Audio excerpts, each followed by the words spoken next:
السلام علیکم ورحمۃ اللہ وبرکاتہ۔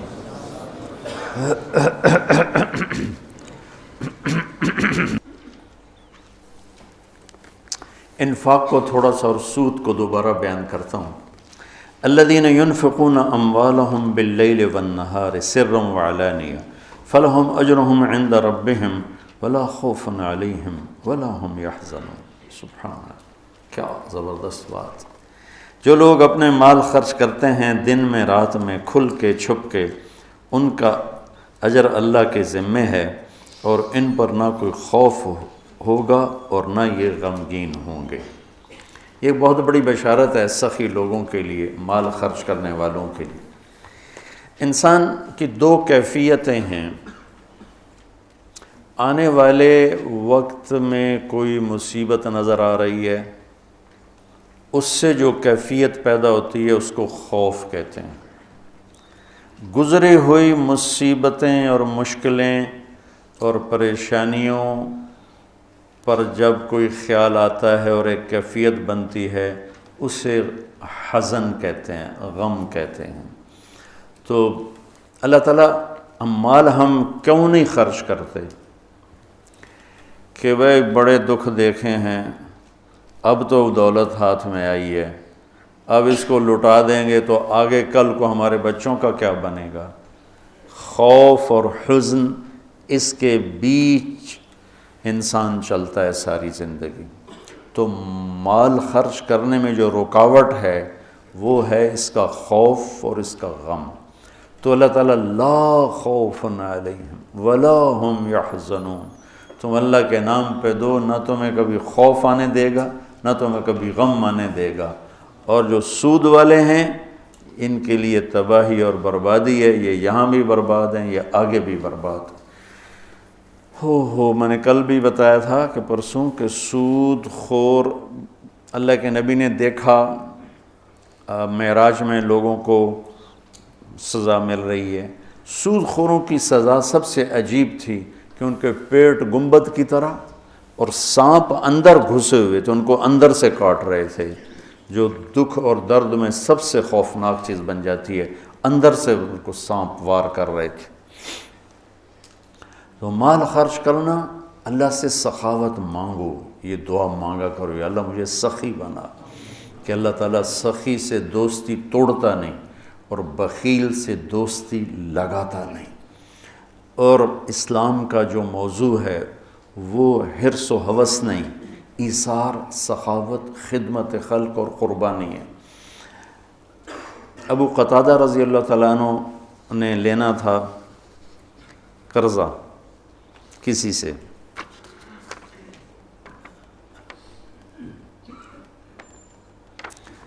وہ لینے ان کے گھر پہنچے، وہ گھر چھپ گیا،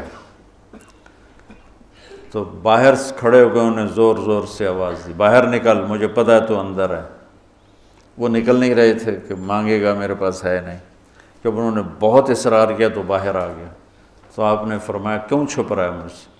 کہ میں تنگ دست ہوں، ادا نہیں کر سکتا۔ تو ابو قتادہ رونے لگے اور فرمایا جاؤ، معاف کیا۔ پھر فرمایا کہ جو اپنے قرض خواہ کو مہلت دے یا معاف کرے، اللہ تعالیٰ اسے قیامت کے دن اپنے عرش کا سایہ نصیب فرمائے۔ اور ایک عجب حدیث ہے کہ اللہ کے نبی نے فرمایا بنی اسرائیل میں ایک شخص تھا، وہ اللہ کے سامنے پیش کیا گیا، تو اللہ نے پوچھا کیا لائے ہو؟ اس نے کہا تیرے لیے کچھ بھی نہیں لایا۔ پھر اللہ نے پوچھا کیا لائے ہو؟ کہ یا اللہ ایک رائی کے دانے کے برابر میں تیرے لیے کچھ بھی نہیں لایا۔ اللہ نے پھر تیسری دفعہ پوچھا کچھ تو سوچو کیا لائے ہو؟ کہنے لگا کچھ بھی نہیں لایا۔ پھر کہنے لگا ایک بات ہے، اگر وہ تیری بارگاہ میں کوئی اس کی قیمت ہے تو۔ اللہ کو تو سارا پتہ تھا۔ اللہ نے پوچھا کیا؟ کہنے لگا تو نے مجھے مال دیا تھا تو میں تجارت کرتا تھا، لوگوں کو مال اٹھواتا تھا، جو پیسے نہیں دیتا تھا اور دے سکتا تھا تو میں اسے تنگ نہیں کرتا تھا کہ پیمنٹ پہنچاؤ، میں اسے مہلت دیے رکھتا تھا، جب دے ٹھیک، اور جو تنگ دست ہو جاتا تھا، کوئی نقصان ہو جاتا تھا، تو میں کہتا تھا چلو اس کو معافی کر دو۔ تو اس پر اللہ تعالیٰ نے فرمایا تو میرے جیسا بننا چاہتا ہے، یہ تو میری صفت ہے کہ میں اپنے بندوں کو معاف کرتا ہوں، مہلت دیتا ہوں، چل بس اسی پر تجھے جنت کا فیصلہ۔ نہ نماز، نہ روزہ، نہ حج، نہ زکوٰۃ، نہ ذکر، نہ تلاوت، کچھ بھی نہیں، صرف اللہ کے بندوں کے ساتھ۔ اب یہ مزاج شریعت ہے۔ اور سود کیا ہے کہ اگلے کا خون نچوڑ لو، اس کی رگوں میں جو بہتے والا خون ہے وہ بھی نکال۔ تو سود خود غرضی، حرص و ہوس اور لالچ کی بنیاد پر ہے، اور اسلام ایثار، قربانی کی بنیاد پر ہے۔ مدینہ کے نبوی دور کی کیا زندگی، ایک صحابی نے بکرے کو ذبح کیا، اس کی سری ایک گھر بھیجی، اس نے کہا ہمارا تو آج کی روٹی ہے، اس کو دے دو، وہ اس کے گھر چلی گئی۔ انہوں نے کہا ہمارے گھر آج کا کھانا ہے، اگلے کو دے دو، وہ اگلے گھر چلی گئی۔ انہوں نے کہا ہمارے پاس آج کا کھانا ہے، اگلے کو دے دو۔ 7 گھروں میں سری چکر کاٹ کے پھر پہلے گھر میں آ کے اگلے کو دے دو، اگلے کو دے دو، اگلے کو دے دو، اگلے کو دے دو۔ یہ اسلام کا ذوق ہے اور مزاج ہے، سخاوت، لوگوں کی خدمت، لوگوں کے کام آنا۔ ایک شخص نے کہا یا رسول اللہ ارید ان اکون خیر الناس، میں چاہتا ہوں سب سے بہترین فیصلہ بعد میں شمار کیا جاؤں۔ تو آپ نے کہا کن نافعا للناس تکن خیر الناس، لوگوں کو نفع پہنچایا کر تو سب سے اعلیٰ درجے کا، سب سے بہترین انسان بن جائے گا۔ تو اللہ تعالیٰ امت کو ہمت دے، ہمارے تاجر اور ہمارے ذمہ دار یہ سود سے بچیں، اور جو ہمارے عوام الناس میں مالدار لوگ سود پہ پیسہ دے رہے ہیں اس سے بچیں، تو ان کی آخرت بھی بن جائے گی، ان کی دنیا بھی بن جائے گی۔ اللہ تعالیٰ نے کفر کے خلاف اعلان جنگ نہیں کیا، اللہ نے سود کے خلاف اعلان جنگ کیا۔ اور یہ ہے جبریل بیٹھے تھے اللہ کے نبی کے پاس، تو ایک دھماکہ ہوا، تو آپ نے فرمایا یہ کیا دھماکہ ہوا ہے؟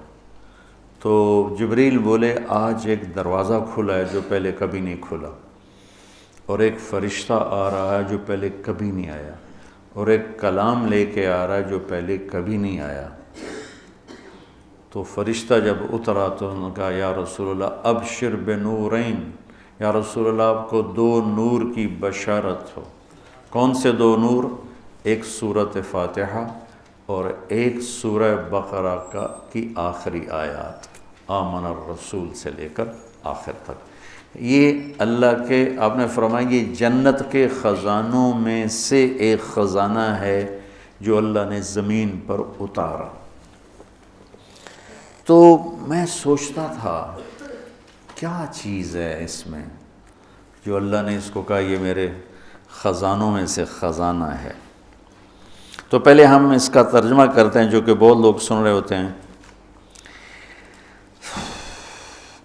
ایمان لائے اللہ کے رسول اس پر جو اترا ان پر اپنے رب کی طرف سے، اور سارے ایمان والے بھی ایمان لائے، سب ایمان لائے اللہ پر، فرشتوں پر، کتابوں پر، رسولوں پر، اور یہ کہا کہ ہم کسی رسول میں کوئی فرق نہیں کرتے، اور ایمان والوں نے کہا ہم نے سنا، ہم نے اطاعت کی، اللہ تیری مغفرت چاہتے ہیں، تیری طرف آنا ہے۔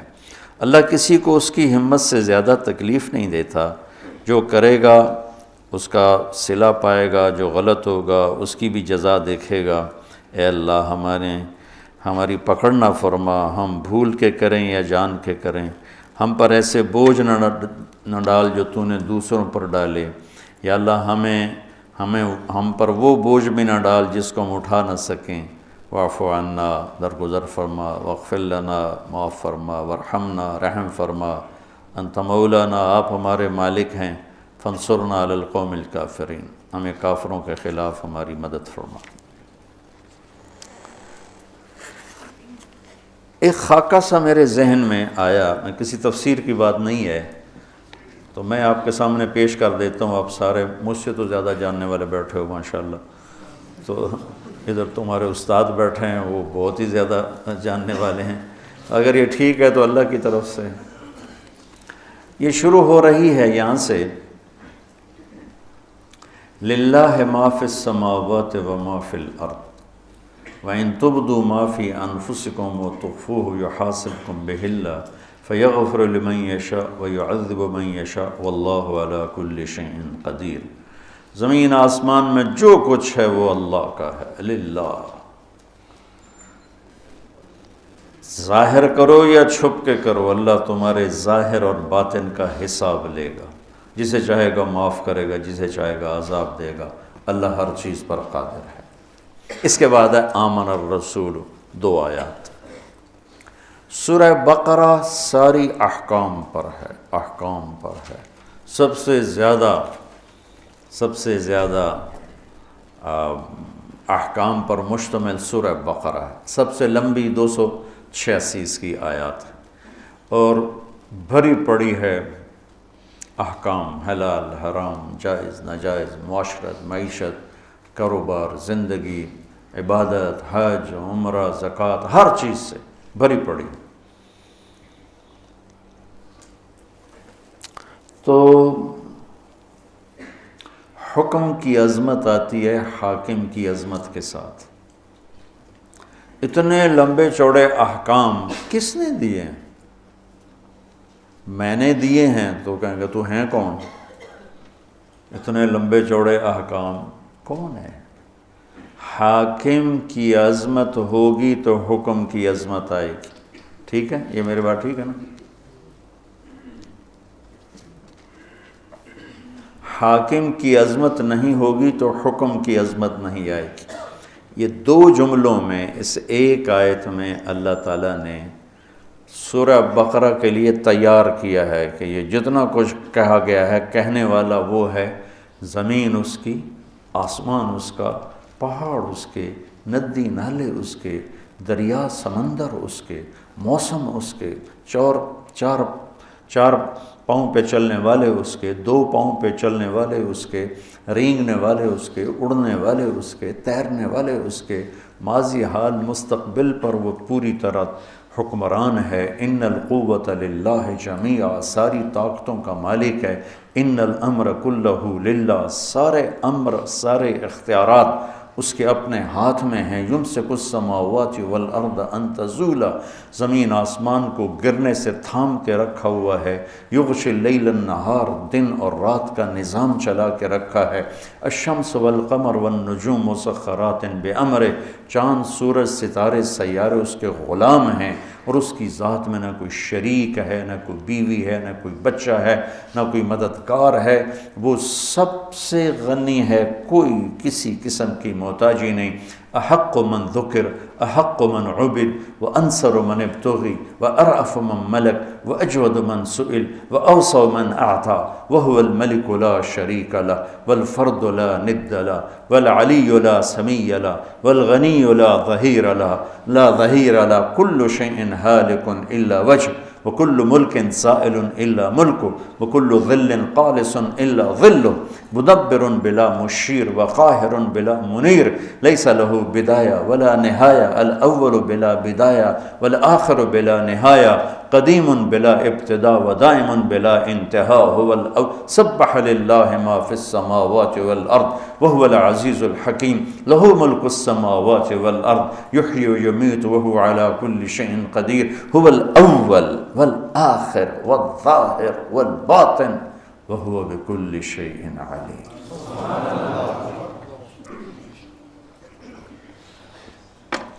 حاکم کی عظمت ہوگی تو حکم کی عظمت ہے۔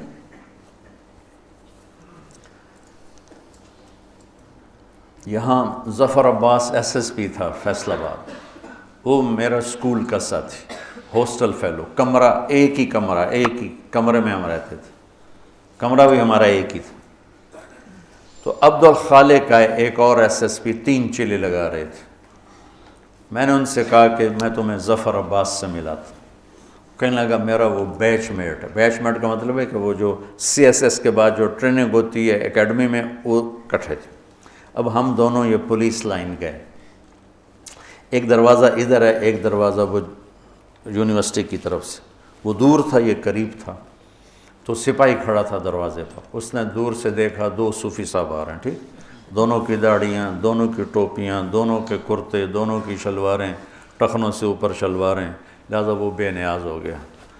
تو عبد الخالق یہیں سے ٹرانسفر ہو کے کوئٹے گیا تھا اور سب اس کو جانتے تھے، لیکن یہاں وہ کلین شیو تھا، وہاں اس نے جا کے 3 چلے لگائے، داڑھی رکھ لی، تو اب وہ داڑھی میں تھا۔ تو اس نے سپاہی سے کہا بھائی یہ دروازہ کھولو، اس نے یوں دیکھا، کہا اتوں آؤ، وہ جو یونیورسٹی والا گیٹ تھا، اتوں آؤ، تو جون کا مہینہ، اس نے کہا بھائی گرمی بہت ہے، یہی کھول دیں۔ کہا صوفی صاحب سنیا نہیں، اتوں آؤ۔ اب ایک حکم جا رہا ہے لیکن حاکم کی عظمت کوئی نہیں، ٹھیک ہے، تو وہ کہہ رہا ہے اتوں آؤ۔ انہوں نے پھر محنت کی، کہنے لگا صوفی صاحب ہمیں کھپا یار، میرے کو چابی کوئی نہیں، اب ایک تالا لگا ہے، میرے کو چابی کوئی نہیں، اتوں آؤ۔ تو اب اس نے اپنا تعارف کرایا، کہا میرا نام عبد الخالق۔ آگے اسے یہ کہنے کی ضرورت نہیں پڑی ایس ایس پی، چونکہ یہیں سے ٹرانسفر ہو کے کوئٹہ گیا تھا اور وہیں سے 3 چلے کے لیے نکلا ہوا۔ انہوں نے کہا عبد الخالق، سر اس کا جی چاہے سجدے میں پڑ جائے اس کے آگے، چونکہ اس نے پہلے دیکھا صوفی صاحب ہے، یہ میرا کی کر سکتا ہے، پھر دیکھا ایس ایس پی، یہ تو میں ڈسمس کر سکتا ہے، ایس ایس پی سپاہی کو نوکری سے فارغ کر سکتا ہے۔ میں کہتا میرا بیڑا غر کر دے گا، تم سر اور چابی نکالی، کانپتے ہاتھوں سے دروازہ کھولا اور کبھی آگے کبھی پیچھے، کبھی آگے کبھی پیچھے۔ میں نے کہا یہاں سے مجھے ایک قانون ملا کہ حاکم کی عظمت ہوگی تو حکم کی عظمت ہوگی، اگر حاکم کی عظمت نہیں ہے تو حکم کی عظمت نہیں آ سکتی۔ یہ قرآن میرے رب کا کلام پڑھو، تبارک الذی نزل الفرقان علی عبدہ لیکون للعالمین نذیر، تنزیل ممن خلق الارض والسماوات العلی الرحمن علی العرش استوی۔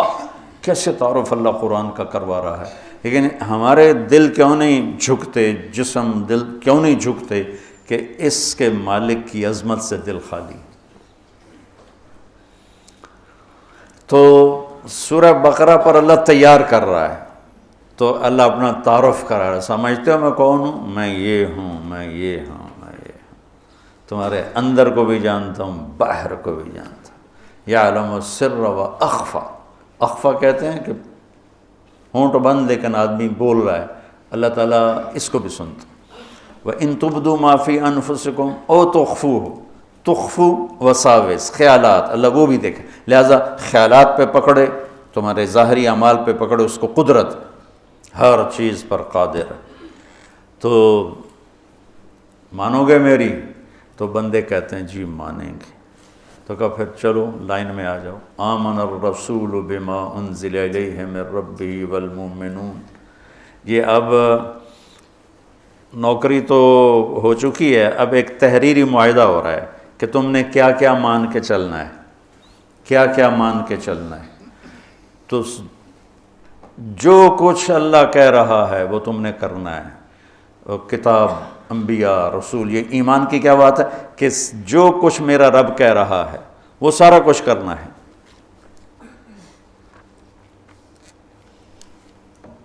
کل آمن باللہ و ملائکتہ و کتبہ و رسلہ، یعنی یا اللہ ٹھیک ہے تحریر پڑھوائی یہاں بھی تو داخلے سے پہلے ہوتی تھی، تحریر پڑھواتے تھے، پتہ نہیں اب ہے کہ نہیں ہے، تو یہ ہے پڑھ لو، اسے کرو گے نا؟ ہاں جی کروں گا۔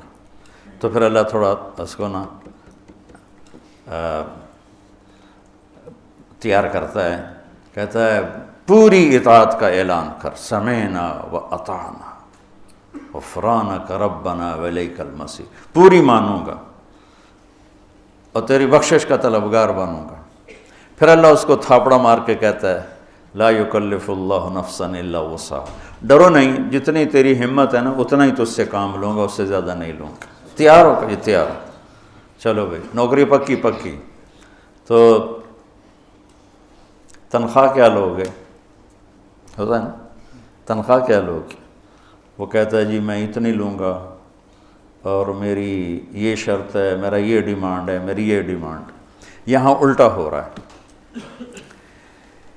ہماری کوشش ہوتی ہے کہ نوکر سے کام زیادہ لیں، تنخواہ تھوڑی دیں، اور کام کرنے والے کی کوشش ہوتی ہے کام تھوڑا کروں، تنخواہ زیادہ ہو۔ یہ دونوں طرف کی نفسیات۔ کاروباری آدمی کہتا ہے وہ تلاش کرو جو کام زیادہ دے، پیسے تھوڑے لے، اور کام کرنے والا کہتا ہے وہ بندہ تلاش کرو جو پیسے زیادہ دے اور کام تھوڑا لے۔ تو اب اللہ کی ذات سامنے ہے اور اس سے یہ لکھت پڑھت ہو رہی ہے، تو اب اللہ تعالیٰ کہتا ہے مجھ سے کچھ سہولتیں مانگ لیں۔ سہولتیں مانگنے کی پیشکش مل والا نہیں کرتا، فیکٹری والا نہیں کرتا، کاروبار والا نہیں کرتا، وہ کام کرنے والا خود کہتا ہے جی میری یہ بھی ڈیمانڈ ہے، میری یہ بھی ڈیمانڈ ہے، میری یہ بھی ڈیمانڈ ہے۔ تو وہ کہ ہاں جی ہاں آپ کی اتنی پوری کر سکتے ہیں، اتنی پوری نہیں کر سکتے، ہم آپ کو ایک گاڑی دیں گے، دو نہیں دے سکتے، ہم آپ کو فلاں گاڑی دیں گے، فلاں نہیں دے سکتے۔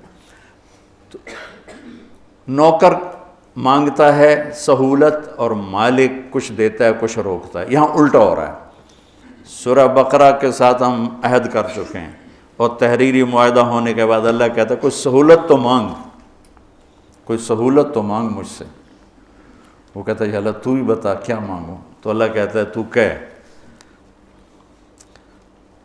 سبحان اللہ، تو یوں کہے کہ یا اللہ، پہلے میری ایک مثال سنو۔ میرے پاس ایک آدمی آتا ہے، کہتا ہے جی مولانا صاحب میں آپ کی زمینوں پر کام کرنا چاہتا ہوں، لیکن مسئلہ یہ ہے کبھی میں بھول کے غلطی کروں گا، کبھی جان بوجھ کے کروں گا، میں نے آکھنا کچھ نہیں، کیا خیال ہے میں اسے رکھوں گا؟ میں کہوں گا پتر او دروازہ ہی او تو نکل جا۔ تو اللہ کہہ رہا ہے میرا بندہ مجھ سے سہولت مانگ، کیا؟ یا اللہ لا تؤاخذنا ان نسینا او اخطانا، یا اللہ کبھی تو ہوگا گڑبڑ معاملہ، بھول گئے، اور کبھی خطا ہوگی، بھولے نہیں ہوں گے، جان کے خطا کی ہوگی، پر کچھ کہنا نہیں ہمیں، نوکری پکی رکھنا میری۔ اللہ نے کہا ٹھیک ہے۔ یہ اللہ کہہ رہا ہے کہ یہ مانگ مجھ سے، یہ مانگ، اللہ کہلوا رہا ہے کہ یہ مانگ مجھ سے کہ میں تیری جان بوجھ کے غلطی پر بھی نوکری سے فارغ نہ کروں اور بھول والی بھی فارغ نہ کروں۔ آگے ربنا ولا تحمل علینا اسرا کما حملت علی الذین من قبلنا، اور یا اللہ جو باقی مزدوروں سے کام لے رہے ہو نا اوکھے اوکھے، مجھ سے وہ اوکھے کام نہ لینا، سوکھے سوکھے کام لینا۔ جو بنی اسرائیل سے تو نے بڑے بڑے کام لیے نا مشکل، وہ مجھ سے نہیں ہوتے، سوکھے سوکھے کام لینا جو آسان ہوں، تنخواہ زیادہ ہو، کام سوکھا ہو۔ اللہ کہہ رہا مانگ، اور یہ بھی مانگ کیا؟ وَلَا تُحَمِّلْنَا مَا لَا طَاقَةَ لَنَا، جو میں نہ کر سکوں چاہے سوکھا بھی ہو تب بھی مجھ سے وہ کام بھی نہ لینا۔ تے تنخواہ کڑی گل دی، مفت کی روٹی کھلا۔ میں ڈیرے میں بیٹھا تھا، ہمارا میراثی آ گیا، سب سر بخت دی خیر سرداریاں کہے، میں کہا کیویں؟ میرے پتر نو نوکری لوا۔ میں کہا میراسیاں کدی نوکری کیتی؟ کہ بھوک مار گئے ہیں، زمیندار شہرانوں بڑھ گئے، اکثر جو بڑے زمیندار تھے شہروں میں آ گئے، ڈیرے ویران ہو گئے، خیرات صدقات کے سلسلے بند ہو گئے۔ تو ہم نے اللہ کے فضل سے اپنا ڈیرہ بھی آباد رکھا ہوا ہے اور اپنا شہر بھی آباد رکھا ہوا ہے۔ تو میں کہا نوکری کر سیں کہ جی کرنا ہے جی، بھوک مردے پہ ہیں۔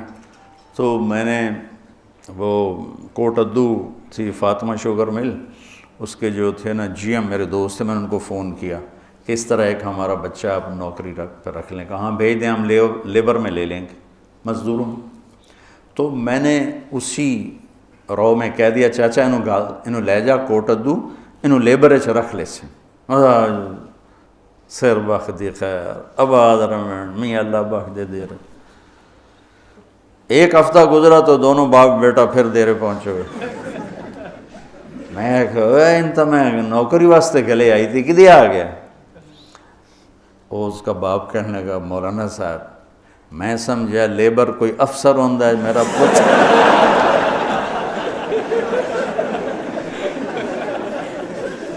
میرا پتر افسر لگدا، انہیں تو بوریاں ڈھومن تے لا چھڑیا، بلا سا مراسیاں کدی بوریاں چاہیاں؟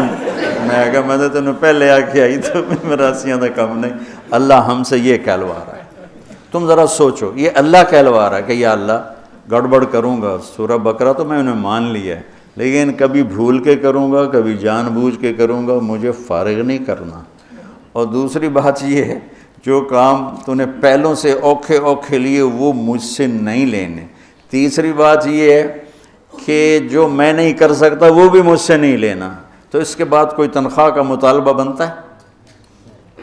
تو کہتا ہے یہ تو سہولتیں لے لے اور تنخواہ لے لے۔ وہ کیا ہے؟ واعف عنا، ساری معاف کر۔ عفو کہتے ہیں مٹا دینے کو، مٹا دینے کو، چھپا دینا، کہ میرے سارے عیب چھپا دے۔ واغفر لنا، اور میرے گناہوں کو معاف کر دے۔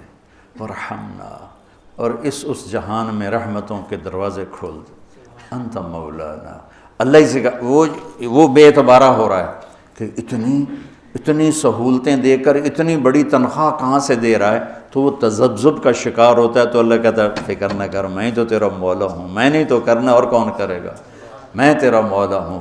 اگلی بھی مانگ فانصرنا علی القوم الکافرین، کہ اللہ کفر پر بھی ہمیں عزت نصیب فرما، بلندی نصیب فرما۔